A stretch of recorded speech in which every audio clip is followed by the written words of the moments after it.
நம்ம கடைகள்லயோ, இல்ல சூப்பர் மார்க்கெட்லயோ ஆப்பிளோ, ஆரஞ்சோ வாங்குறப்போ, அது மேல குட்டியா ஒரு சின்ன ஸ்டிக்கர் ஒண்ணு ஒட்டியிருப்பத பார்த்துருப்போம்.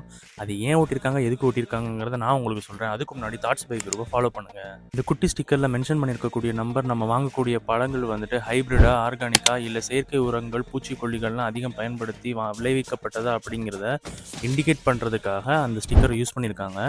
அந்த ஸ்டிக்கர்ல 4 டிஜிட் நம்பர் இருந்து, அதில ஃபர்ஸ்ட் டிஜிட் வந்துட்டு 3லயோ இல்ல 4லயோ ஆரம்பிக்குது அப்படின்னா, செயற்கை உரங்கள் மற்றும் பூச்சிக்கொல்லிகள், களைக்கொல்லிகள் பயன்படுத்தி விளைவிச்சது அப்படின்னும், அதுவே 5 டிஜிட்ஸ் இருந்து, அதில முதல் டிஜிட் அதாவது ஃபர்ஸ்ட் டிஜிட் வந்துட்டு 9ல ஆரம்பிச்சது அப்படின்னா, எந்த விதமான செயற்கை உரங்கள் பயன்படுத்தாம, பூச்சிக்கொல்லிகள், களைக்கொல்லிகள் பயன்படுத்தாம, இயற்கையா அதாவது ஆர்கானிக்கா விளைவிச்சது அப்படின்னும், அதுவே 5 டிஜிட்ல இருந்து ஃபர்ஸ்ட் டிஜிட் வந்துட்டு 8ல இருந்துச்சு அப்படின்னா, அது ஒரு ஹைபிரிட் வெரைட்டின்னும் இண்டிகேட் பண்றதுக்காகவும் இந்த ஸ்டிக்கர்ஸ யூஸ் பண்றாங்க.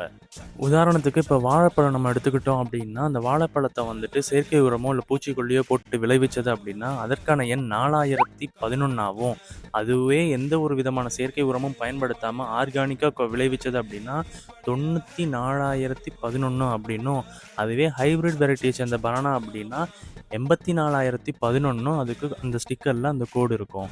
இப்ப நான் சொன்ன இன்ஃபர்மேஷன் வந்துட்டு புதுசா இருக்கும்னு நம்புறேன்.